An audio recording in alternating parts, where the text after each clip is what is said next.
이제 우리 하나님 말씀은 구약 성경 사사기 17장 1절부터 6절, 구약 성경 391페이지에 있습니다. 오늘도 다 자리에서 일어나셔서 구약 성경 391페이지에 있는 사사기 17장 1절부터 6절까지 교독해서 읽도록 하겠습니다. 에브라임 산지에 미가라 이름하는 사람이 있더니 그의 어머니에게 이르되 어머니께서 은 1,100을 잃어버리셨으므로 저주하시고 내 귀에도 말씀하셨더니 보소서 그 은이 내게 있나이다. 내가 그것을 가졌나이다 하니 그의 어머니가 이르되 내 아들이 여호와께 복 받기를 원하노라 하니라. 미가가 은 1,100을 그의 어머니에게 도로 주매 그의 어머니가 이르되 내가 내 아들을 위하여 한 신상을 새기며 한 신상을 부어 만들기 위해 내 손에서 이 은을 여호와께 거룩히 드리노라. 그러므로 내가 이제 이 은을 내게 도로 주리라. 미가가 그 은을 그의 어머니에게 도로 주었으므로 어머니가 그 은 200을 가져다가 은장색에게 주어 한 신상을 새기고 한 신상을 부어 만들었더니 그 신상이 미가의 집에 있더라. 그 사람 미가에게 신당이 있으므로 그가 에봇과 드라빔을 만들고 한 아들을 세워 그의 제사장으로 삼았더라. 그때는 이스라엘에 왕이 없었으므로 사람마다 자기 소견에 옳은 대로 행하였더라. 아멘. 자리에 앉아 주시기를 바랍니다. 제가 그 4가지 간단한 사례를 이제 들 텐데요. 이제 이 4가지 사례를 들으시면서 공통적으로 그 어떤 성경 말씀이 떠올려지시는지 이제 그걸 한번 생각하시면서 이 이야기를 들어주시면 좋겠습니다. 첫 번째 사례는 이겁니다. 여러분 그 미국의 한때 유명했던 가수 마돈나라고 기억하시죠? 이 마돈나라는 미국 가수가 거주하던 고급 저택이 이게 이제 매물로 나왔다는 겁니다. 그 매물로 나왔다는 그 기사를 보면서 제가 2가지 사실에 놀랐는데요. 하나는 그 집값이 너무 비싸서 놀랐습니다. 우리 돈으로 약 375억 원짜리 집이랍니다. 이 미국은 우리나라처럼 땅값도 그렇게 비싸지 않고 그런데 엄청난 호화저택인가 봅니다. 그래 제가 첫 번째로 놀랐고, 또 하나 놀랐던 게 그 집을 내놓은 주인이 사람이 아니고 개라는 겁니다. 6년짜리 독일 셰퍼드 견. 이게 어떻게 된 일인가 봤더니요, 이 개의, 그러니까 이게 몇 대 위인지 모르겠습니다. 그 위에 개는 또 수명이 짧으니까요. 그 윗대 그 개의 주인이 억만장자였는데 이 사람이 죽으면서 그 개한테 유산을 물려줬다는 겁니다. 그래서 이제 그 엄청난 돈을 물려받은 그 개가 자산 관리하는 팀도 있고 또 이 개를 섬기는 사람 종도 있고, 그래서 이제 엄청난 그 부를 누리고 있는데요. 지금 이 개가 가지고 있는 현재 재산이 5,900억 원이랍니다. 어마어마한 돈을 이제 자기 다 이제 쓰고 또 이제 이 개한테 또 그 새끼한테 또 물려지게 되겠죠. 기사 일부를 한번 들어보십시오. 건서 6세는 이 또 개한테도 6세 이런 걸 붙이네요. 건서 6세는 개인 제트기를 이용해 밀라노와 바하마 여행을 다녀오고 매일 최고급 고기와 신선한 야채로 식사한다. 가끔은 철갑상어 알 요리를 즐긴다고 한다. 건서 6세는 조련사와의 훈련을 마친 뒤 호화로운 원형 레드벨벳 침대에서 잠을 잔다고 한다. 개는 그 레드벨벳 침대에서 자면 잠이 잘 오나 보죠. 이게 굉장히 독특한 그 기사를 제가 읽었고요. 이게 첫 번째 얘기입니다. 그런가 하면 두 번째 얘기는 이겁니다. 이건 사우디아라비아에서 있었던 일인데요. 그 나라에서 이 낙타 미모 경연 대회가 열렸답니다. 이것도 웃기는데요. 정말 놀라운 거는 그 상금입니다. 이 낙타들이 이제 그 미모 경연 대회가 열렸는데 총 상금이 770억 원이래요. 그래서 이제 이 낙타 주인들이 여기에 이제 그 우승을 하려고 뭐 얼마나 애를 쓰는데, 정말 웃겼던 거는요, 낙타한테 이 보톡스 주사를 맞힌다는 겁니다. 그래서 이제 그 뭐 낙타가 또 입술이 두툼하면은 미인인가 보죠. 제가 정말 웃겼던 건 이게 사진을 봤는데요, 어떤 낙타한테 그 입술에 보톡스 주사를 주입했다가 그 낙타 입술이 터져 버려 가지고 그게 지금 이제 사진으로 떠돌고 있다는 겁니다. 참 코미디 같은 이야기 아닙니까? 이게 지금 두 번째 이야기고요. 앞에 두 가지는 좀 약간 좀 코믹하다면, 세 번째는 그 우프다고 할 거, 요즘 젊은 분들 쓰는 표현으로요. 제가 어느 기사에서 기이한 사진 한 장을 이제 봤습니다. 석 장짜리 사진이 올라갔던 걸 기억하는데요, 남자가 임신한 사진이었습니다. 이 수염이 얼굴을 뒤덮은 그 남자가 이제 임신을 하고, 그 아내가 이제 임신한 그 불룩한 배에다가 이제 귀를 대고 이런 건데, 그 사진을 제가 그대로 한번 보여드리려고 방송실에 부탁을 했습니다. 수염이 덥수룩한 남자가 그 임신한 저 모양이 되게 참 독특하지 않습니까?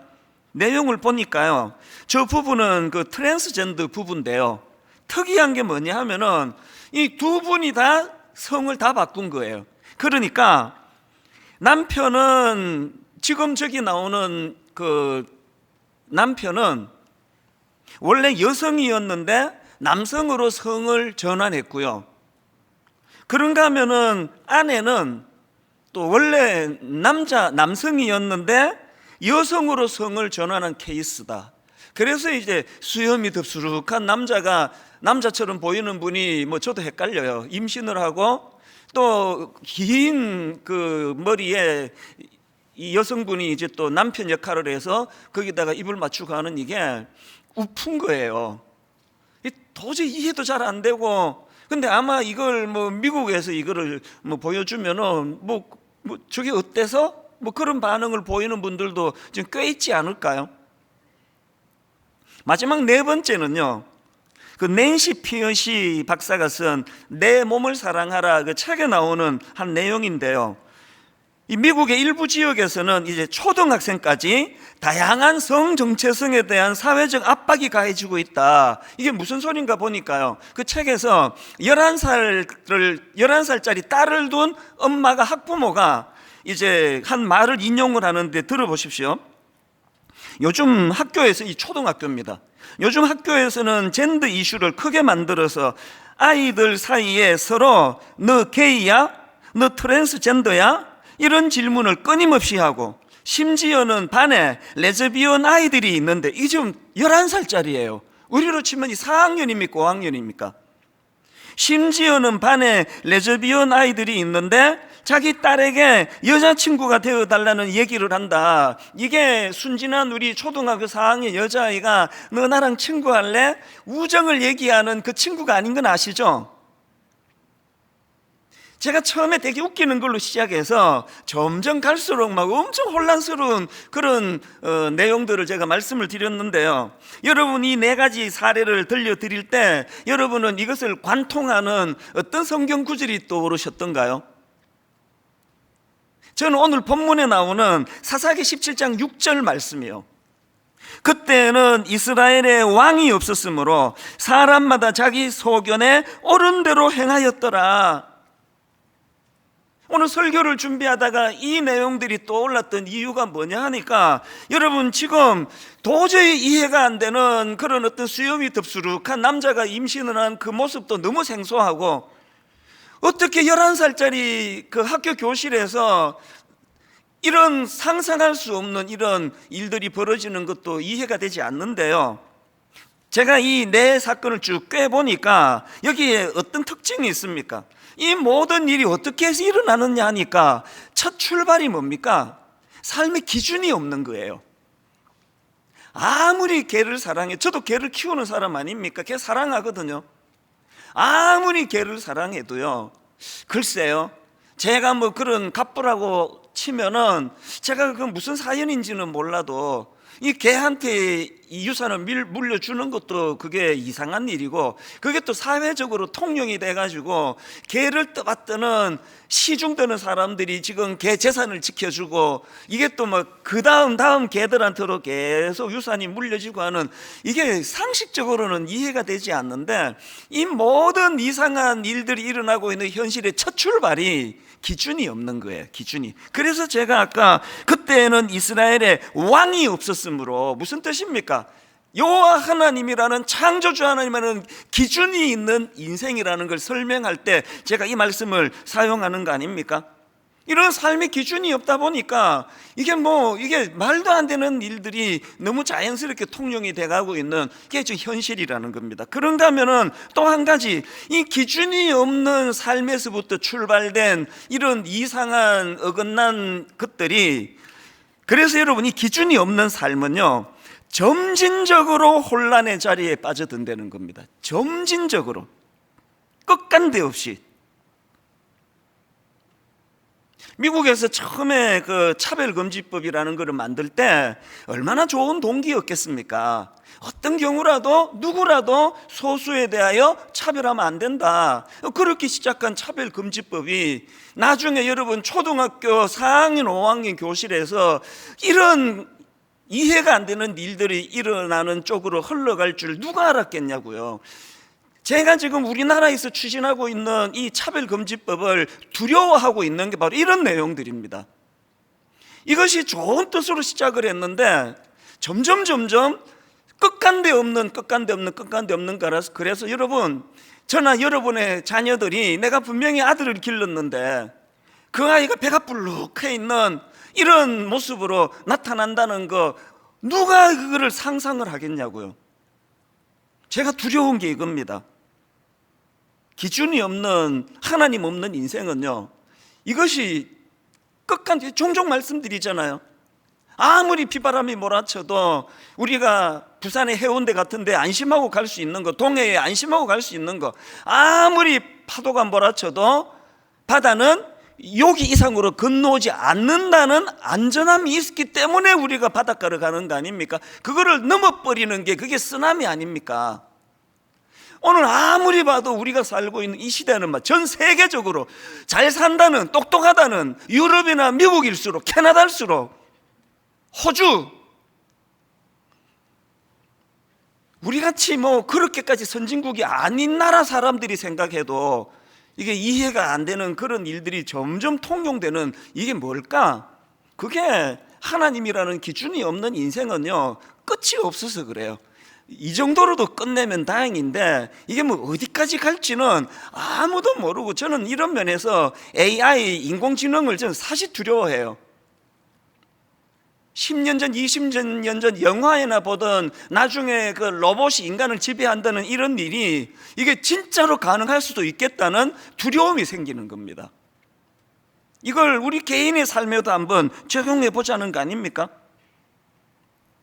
제가 오늘 본문 말씀을 이런 관점으로 좀 살펴보기를 원하는데요, 이 오늘 본문을 포함한 사사기서는 전체가 21장짜리 성경입니다. 그런데 이 사사기는 크게 두 파트예요. 앞부분인 1장부터 16장까지가 본론이고요, 그리고 이제 오늘 우리가 살펴보는 17장부터 21장까지가 이게 부록입니다. 없어도 되는 내용 원래는.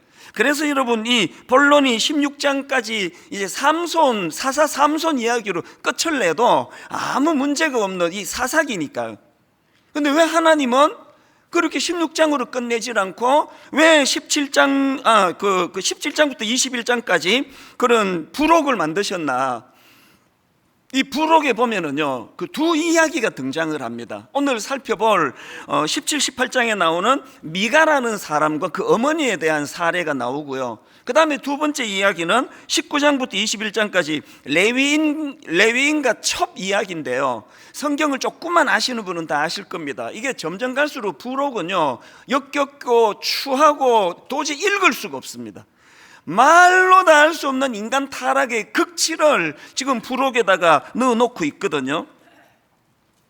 이런 생각해 보셨습니까? 하나님은 왜 본론만 내시고 16장으로 끝내시면 되는데 이 끔찍한 두 이야기를 담은 부록을 왜 만드셨을까? 여러분 이거 아십니까? 그때에는 이스라엘의 왕이 없었으므로 사람마다 자기 소견에 옳은 대로 행하였더라. 이거 두 번 나오는 건 아시죠? 그리고 이게 사사기를 전체를 정리하는 핵심 말씀이라는 거 아시죠?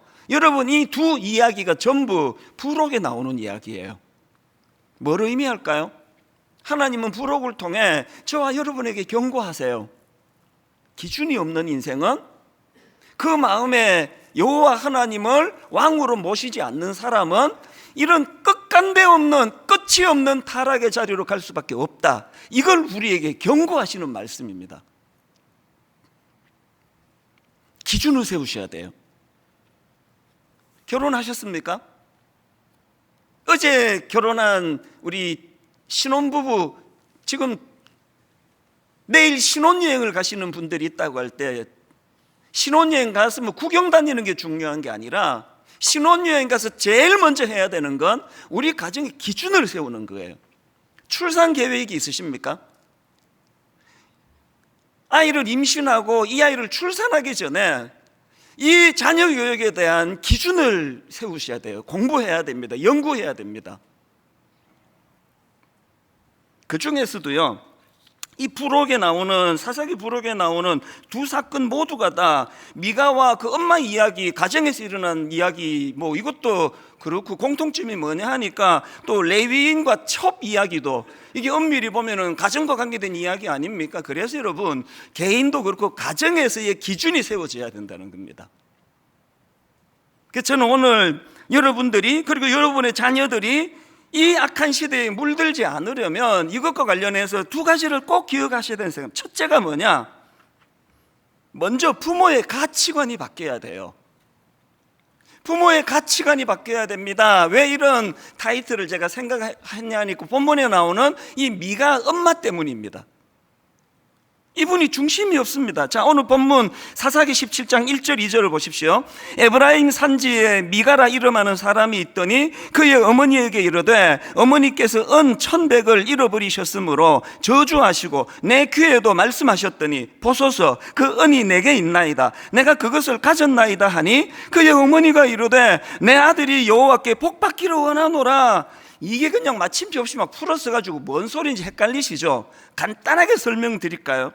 어떤 내용인가 하면은요, 이 미가라는 사람이 자기 어머니 돈을 훔쳐요. 그에게 돈을 훔칩니다.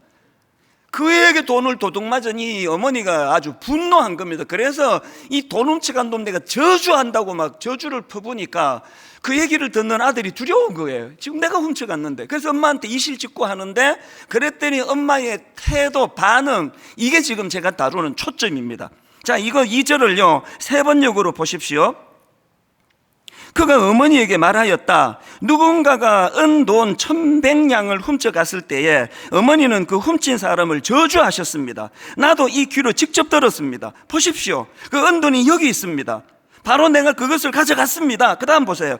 그 어머니 태도를. 그러자 그의 어머니는 도리어 이렇게 말하였다. 얘야, 주님께서 너에게 복 주시기를 바란다. 자녀 교육이 기준이 없는 거예요. 저주를 내렸다가 그게 우리 아들이었어? 뭐 돈 훔치가면 어때? 주의 복이 임하기 원한다. 3절 하반절도 마찬가지입니다. 그 아들이 훔친 돈을 어머니한테 되돌려 드리니까 그 어머니가 하는 말이요 3절 하반절입니다. 내 손에서 이 은을 여호와께 거룩히 드리노라. 이것만 보면은 막 엄청난 믿음의 결단을 한 것 같은데요, 이게 3절 전체를 보면 이게 그런 내용이 아닙니다. 3절을 전체를 보십시오. 미가가 은 1,100을 그의 어머니에게 도로 주매 그의 어머니가 이르되 내가 내 아들을 위하여 한 신상을 새기며 한 신상을 부어 만들기 위해 내 손에서 이 은을 여호와께 거룩히 드리노라.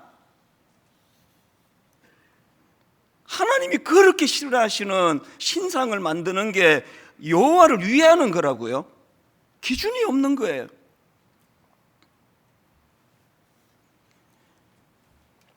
저는 이 말을 정말 믿고 싶지 않은데요, 요맘때가 되거나 연말 혹은 연시가 되면은 많은 권사님들이 용하다는 점쟁이를 찾아간다는 거예요. 용하다는 점쟁이가 또 그 얘기를 또 왜 하느냐? 그분이 가가지고 내가 권사입니다. 또 그 얘기를 또 하나 봐요. 정말 안 믿고 싶습니다. 이 미가 어머니와 같은 중심이 없는 이런 신앙생활을 하고 있다는 거 아닙니까? 이름은 하나님께 영광이라고 하는데 실제적인 그 행위는 기준이 없다 보니까 하나님이 너무나 싫어하시는 그런 일들이 일어나는 거 아닙니까? 이게 이런 어머니의 태도가 왜 위험한가? 그 아들 미가에게 어떤 영향을 미치는지 보십시오. 자, 본문 4절 5절입니다. 미가가 그 은을 그의 어머니에게 도로 주었으므로 어머니가 그 은 200을 가져다 은장색에게 주어 한 신상을 새기고 한 신상을 부어 만들었더니, 그 다음 보세요. 그 신상이 미가의 집에 있더라. 그 사람 미가에게 신당이 있으므로 그가 에봇과 드라빔을 만들고, 에봇은 제사장이 입는 옷이라는 거 다 아시죠? 그리고 이게 드라빔은 우상이라는 거 다 아시잖아요. 그럼 어떻게 된 겁니까? 그 다음도 보세요. 한 아들을 세워 그의 제사장으로 삼았더라. 레위인도 아닌 자기 아들을 제사장으로 삼는 거 보세요. 지금 이 미가를 보니까요, 윤리적 도덕적인 것도 돈 필요하면은 그에게 어머니 또 훔치는데 주저함이 없고, 내 복 받는 일이라면은 하나님이 싫어하거나 말거나 그냥 내 복 받는 일에 모든 걸 다 거는 거. 왜 이렇게 됐습니까? 부모의 기준이 없는 신앙 교육이 자녀를 이렇게 지금 만들어가고 있는 거 아니겠습니까? 1만 성도 파송 운동을 놓고 여러분 지금 마음이 복잡한 건 다 알아요. 그러나 제가 최근에 이런 이야기를 듣고서 정말 마음이 아팠습니다. 이런 말을 하신대요. 에이, 우리 목사님이 아무리 그래도 그 4분의 3이나 안 나간다고, 5천 명 이하로 안 준다고, 출석 성도가 안 준다고 정말 사표해야 되겠어? 걱정 안 해도 돼. 그런 얘기들이 있대요. 그리고 지난주에 이제 내년에 이제 하나님의 말씀을 관통하는 이런 목회를 하겠다 그랬더니, 그거 봐, 관둘 사람이 저런 거 하겠어? 걱정 안 해도 돼. 그런 얘기를 하신대요. 여러분, 제가 분명히 말씀드릴게요. 1만 성도 파송 운동에 너무 큰 의미를 부여하지 말아 주시기를 바랍니다. 한국 교회를 살리는 엄청난 일이라느니 이런 소리 하지 마시고요. 이거는 그냥 자다가 일어난 잠결의 한 약속이라도 내 주인 되시는 주님께 한 약속은 반드시 지켜야 된다. 여기에 의미를 두시면 됩니다.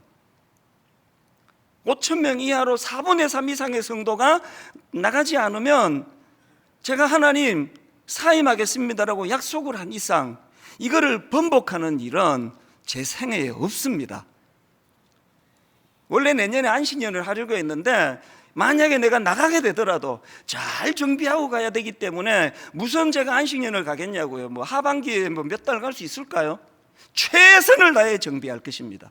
그리고 저는요, 1만 성도 파송 운동 꼭 성공해야 된다고 생각하지 않습니다. 뭐가 성공인데요? 5천 명 이하로 주는 게 성공입니까? 아닙니다. 제가 오래 하고 싶어가지고 인위적으로 몰아쳐가지고 그렇게 5천 명 이하로 만들다면 그건 하나님 앞에 악한 짓이에요. 순리대로 내버려 두는 거예요. 모든 성도들이 다 남으셔도 어떤 조치도 취하지 않는 겁니다. 그리고 거기에 약속만 지키면 되는 거거든요. 이게 기준이거든요. 여러분 신앙생활에 기준이 있습니까? 그 기준이 고무줄이면 곤란한 거 아닙니까? 분당 우리 교회가, 그리고 저와 모든 성도님들이 하나님 앞에서 왕이 계시는, 그 왕이 우리 삶의 기준인 그런 성도들이 모인 교회가 되기를 바랍니다.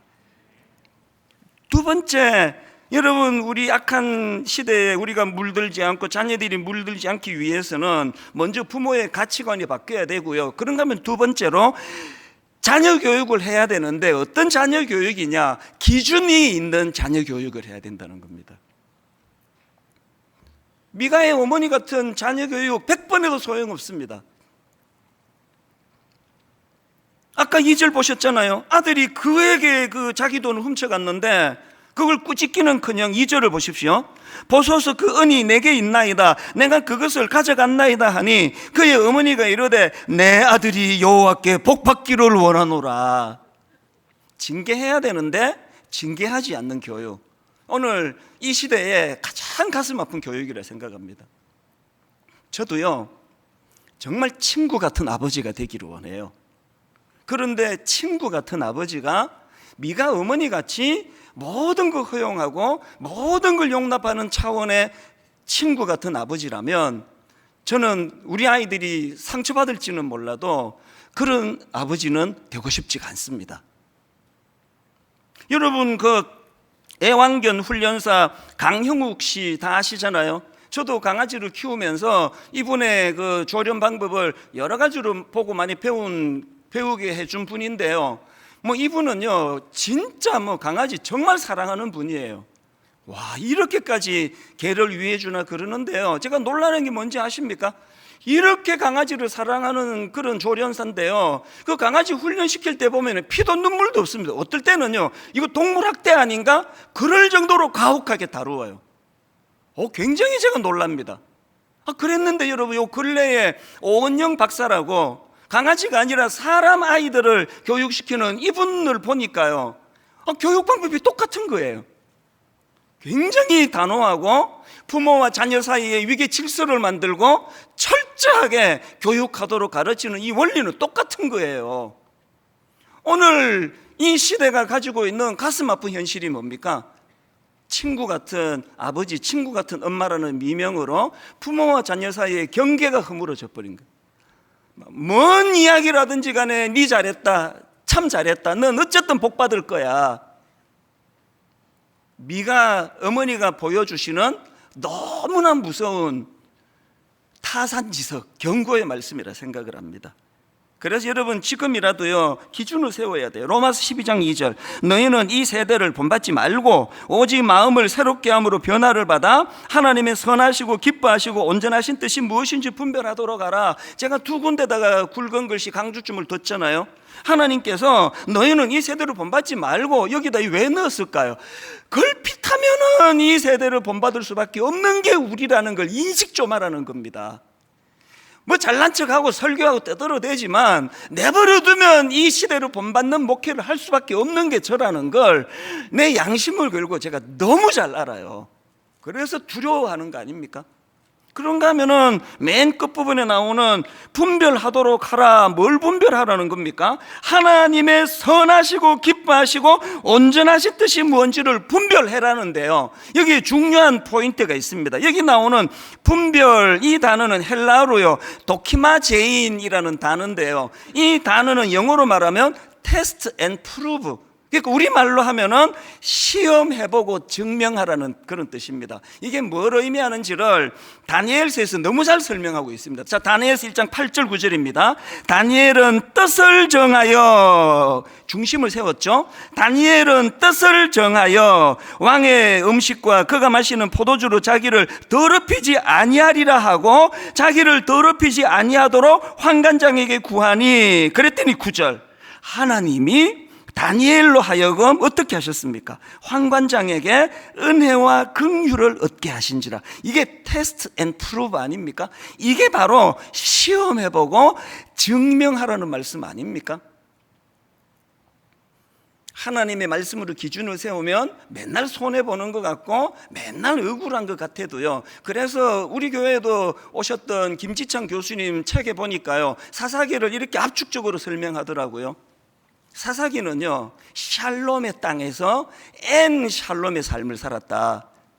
엔이라는 건 부정접두 같은 거 아니겠습니까? 그래서 하나님이 허락하신 샬롬, 그 평화의 땅에서 샬롬 없는 삶을 살았던 게 이스라엘 백성이라 그런다면 딱 오늘 이 시대 우리 아닙니까? 오늘 딱 이 시대 우리 아닙니까? 다 갖춘 것 같은데 엔 샬롬, 샬롬이 없어요. 이걸 테스트 해보라는 겁니다. 이 책 기억하십니까? 자세히 보시라고 화면으로도 좀 띄워달라 그랬습니다. 1년 반 전에요, 우리가 우리 자녀 성경적 성교육 시리즈, 이거를 이제 책을 정말 야심작으로 이거를 이제 번역서를 출간을 우리 연구소에서 했는데요. 두 가지 반응이 있었습니다. 부모님들한테는요, 이게 책만으로는 이 아이들 자녀 교육하는 게 너무 어렵다, 하기 힘들다, 그런 반응이 나왔고요.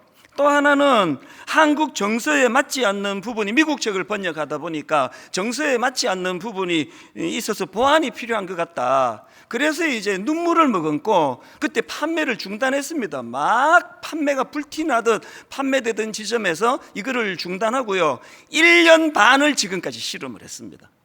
1년 반을 어떻게 준비했느냐 하니까요, 이번에 그래서 나온 게 이 개정판이에요. 개정판을 만들고, 그리고 또 이 책과 관련한 워크북을 만들었습니다. 그래서 이제 그 예전에 책을 구입하신 분도 새 책 사시지 않으셔도 돼요. 워크북을 가지고 이제 함께 자녀들 교육하시는데 도움이 되도록 우리 어머니 아버지 참고하시라고 워크북을 이번에 총신대 기독교 교육학과 함영주 교수 팀과 분당 우리교회 주일학교 교육자들이 수고를 많이 해서 워크북을 만들었고요. 그런가 하면 또 하나, 부모님들에게 도움을 드리기 위하여 미국에서 활동하시는 성교육 전문가십니다. 이진아 전도사님의 이 강의 동영상을 우리가 만들었습니다. 그래서 이제 이런 보완을 다 해가지고 한 1년 반을 정말 이 팀에서 너무나 고생, 저도 이것 때문에 부산에도 다녀오고 우리 팀도 부산을 뭐 한 번만 간 게 아닙니다. 이 책을 만든 규장 출판사에서요, 우리 이것 때문에 이제 막 이제 중단을 했기 때문에, 이게 그때 10권짜리 나이마다 이걸 다 만들어 놓으니까, 10권짜리 책을 만들어 놓으니까 출판사 입장에서 재고가 25,000여 부 남았는데 제작비만 계산해도 1억 2천만 원 이 손해를 본 거예요. 제가 감동을 받는 게요, 목사님, 돈 버는 게 목적이 아니라 반드시 좋은 책을 만들어내야 되는 거 아니겠습니까? 기꺼이 그거를 감수해 주셨어요. 그래서 이제 오늘 1년 반 만에 제가 여러분에게 정말 눈물로 호소하기를 원합니다. 여러분, 이 코로나19만 아니면요, 정말 마당에 책 이만큼 산더미처럼 쌓아놓고 강매하고 싶은 심정이에요. 왜? 이 책이 완벽해서가 아니에요. 여러분, 우리가 뭔가는 지금 꿈틀거려야 돼요. 아까 영상 아까 그 사진 보셨잖아요. 점점 지금 미국과 유럽을 닮아가는 이 우리나라 이 실정 속에서 자녀들을 어떻게 할 건가, 이제 우리 연구소가 방향을 이렇게 잡아가기 원합니다. 우리 부모를 도와주는, 우리 엄마들을 도와주는 자녀 교육을 제대로 할 수 있도록 이제 우리 주일학교랑 연계해가지고 방학 동안에 우리 주일학교와 함께 부모 교실을 만들 겁니다. 그리고 분당 우리 교회만이 아니라 진짜 대한민국의 많은 교회들이 이 자료를 마음껏 쓰시도록 모든 자료를 다 공개하고 있습니다. 공개하려고 합니다. 그리고 공개할 것입니다. 오늘의 결론을 저는 이렇게 맺기 원합니다. 성탄을 기다리는 사람들, 여러분, 성탄을 기다리는 사람들은요, 버스 기다리듯이 아무것도 안 하고 정류소에 앉아 있는 사람들이 아닙니다. 성탄을 기다리는 사람들은 미가 어머니 같은 그런 부모가 되지 않기 위하여, 미가와 같은 자식이 되지 않기 위하여 이 땅에 오신 예수 그리스도를 내 삶의 기준으로 삼고, 그분을 기준으로 살아갈 때 손해보는 것 같아도 내 안에 하나님의 샬롬, 오늘 이 시대는 풍성하게 그지없는 넘치는 땅에서 샬롬을 잃어버린 시대라면, 하나님 오늘 예수 믿는 우리 교회와 우리 가정과 우리 성도들에게는 샬롬이 넘치는 은혜가 있기를 원합니다. 저는 오늘 설교 마무리 찬양으로 어떻게 생각하면 마음이 먹먹하고요, 어떻게 생각하면 다시 꿈을 꾸면서 우리에겐 소원이 하나 있네, 주님 다시 오실 그날까지. 우리 가슴에 새긴 주의 십자가 사랑, 목회하는 저도, 예수 믿는 여러분도 모두가 감수해야 될 일들이, 가슴 아픈 일들이, 포기해야 되는 일들이, 멀쩡한 교회를 29교회로 흩어야 되는 이 가슴 아픈 이런 일들을 이 시대에 목회를 하기 때문에 감수를 해야 되는 그런 하나님, 이 과정에서 고무줄 잣대를 들이대는 것이 아니라 하나님의 말씀의 기준으로 했을 때 저에게도 남는 성도님에게도 떠나가는 분에게도 하나님의 샬롬이 어떤 것인가를 누리게 되기를 바랍니다. 가사를 생각하시면서 참 하나님께 회개하는 마음으로 이 찬양 불러드리기 원합니다. 우리에겐 소원이 하나 있네. 우리에게 소원이 하나. 여러분 어떤 소원입니까? 주님 다시 오실 그날까지, 다시 오실 그날까지 우리 가슴에 새긴 주의 십자가 사랑, 주의 십자가 사랑 나의 교회를 사랑케 하네. 사랑케 하네. 주의 교회를 향한 우리 마음, 하나님의 말씀을 기준으로 희생과 포기와 가난과 고난, 하물며 죽음조차 우리를 막을 수 없네. 우리 모두가 다 이렇게 선포합니다. 우리 교회는 이 땅의 희망, 교회를 교회되게, 예배를 예배되게 우리 사용하소서. 진정한 부흥의 날 오늘 임하도록 우리 사용하소서. 우리 다시 한번, 우리에게 소원이 하나 있네.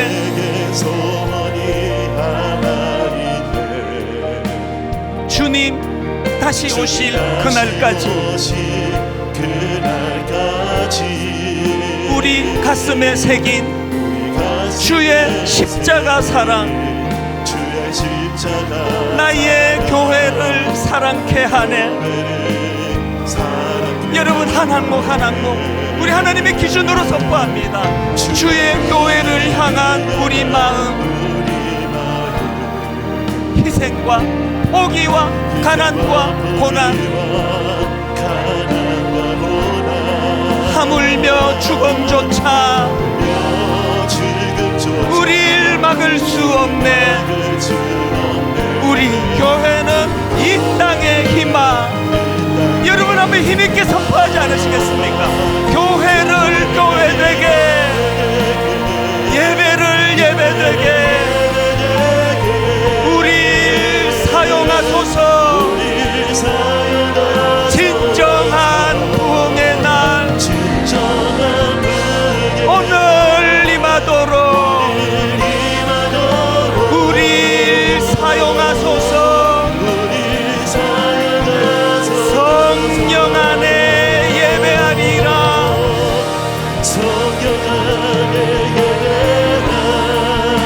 주님 주시는 자유의 마음으로 사랑으로 사역하리라.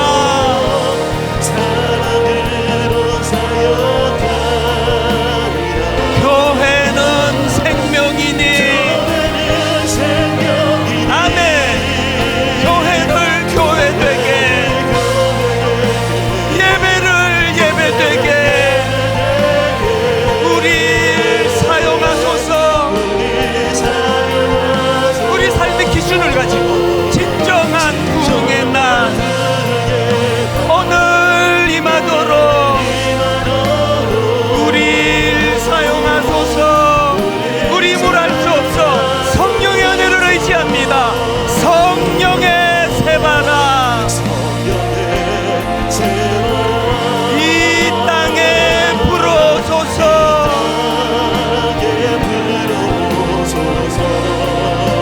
주의 영 그 생기로 우리를 다시 살리사. 여러분 꿈을 꾸시는 겁니다. 이 땅에 하나님 영광 그하는 우리가 꾸는 꿈, 그런 나라가 되게 하소서. 주님 앞에 꿈꾸며 나아가기 원합니다. 열방에 하나님 영광 비추는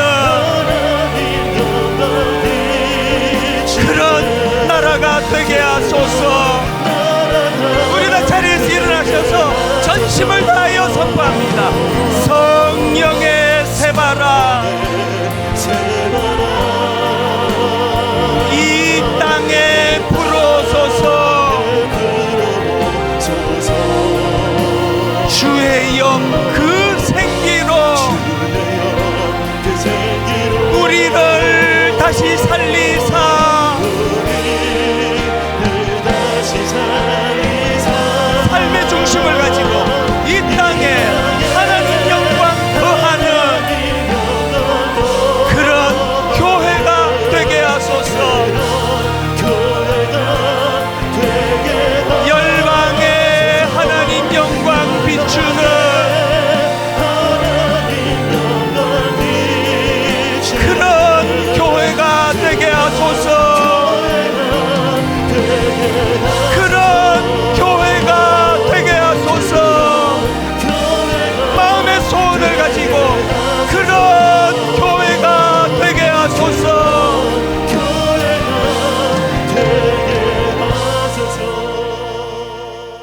다니엘은 뜻을 정하여 왕의 음식과 그가 마시는 포도주로 자기를 더럽히지 아니하리라 하고 자기를 더럽히지 아니하도록 환관장에게 구하니 하나님이 다니엘로 하여금 환관장에게 은혜와 긍휼을 얻게 하신지라. 하나님 허락하신 샬롬의 땅에서 샬롬 없는 불안하고 두려운 삶을 살았던 그 이스라엘 백성들처럼 오늘 아버지 예수 믿는 우리가 너무나 혼란스러운 이 세상에 물들어가면서 샬롬의 하나님을 주인으로 섬기면서 샬롬이 없는 두렵고 불안한 삶을 살고 있는 우리의 모습을 돌아보게 하여 주시옵소서. 중심도 없고 기준도 없고 그때그때마다 하나님을 이용하는 것처럼 우리 삶의 왕을, 우리 인생의 왕은 오직 하나님 그분밖에 없음을 고백해드리며 그분이 내 삶의 기준이 되고 중심이 될 때 하나님이 잃어버렸던 삶의 중심이 되찾아질 때 하나님의 샬롬이 회복되는 줄로 믿사오니 우리와 우리 자녀들과 우리 가정과 우리 교회와 한국교회에 이런 놀라운 역사가 일어나도록 우리부터 하나님 앞에 회개의 자리로 나가며 다시 한번 은혜를 구하기 원하오니 우리의 기도를 응답하여 주시옵소서. 우리 주 예수 그리스도의 은혜와 하나님 아버지의 다함없는 사랑과 성령님의 감동, 감화, 위로교통 충만하심의 역사가 오늘 주신 말씀 마음 중심을 되살리는데 능력의 말씀으로 받고 그렇게 은혜로 나아가기로 다짐하며 예배하는 모든 주의 자녀들 머리 위에 지금부터 영원토록 함께 하시기를 간절히 축원하옵나이다. 아멘.